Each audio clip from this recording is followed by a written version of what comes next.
Eric, there is a lot of buzz on the growing sectors of women's health and women's peptides. Do fill us in. Well, you know, we had a little bit of a conversation at lunch about how important I think peptides are going to be.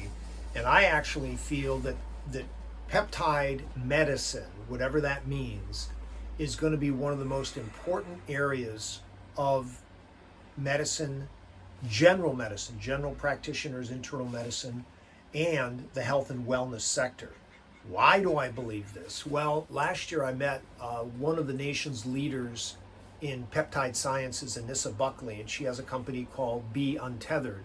And it's probably the top women's postmenopausal recovery and peptide consulting company in the nation. And I learned more about peptides, and there are so many that, you know, there are 24 different types of peptides, and they all have specific biomarkers that they do. But I think that they're not just injectable anymore. There's actually a company out of Orange County called 2D Peptides. You just sprinkle these fermented things in coffee, water, etc. So you've got people that are taking sublinguals. You've got companies like HealthSpan, Peptide Sciences, and I think there's a company called Cellgenics, which also are really trying to push the entire peptide conversation forward pretty quickly. They're the ones who are really leading the way. So, in general, not being an expert at peptides, I see the writing on the wall, and it's very clear.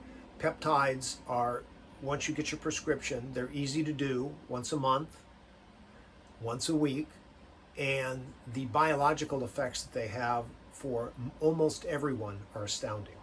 And what's your recommendations on for us to learn more about women's health, women's peptides? Well, there's a company called peptidesciences.com, and they have an awful lot of information on peptides.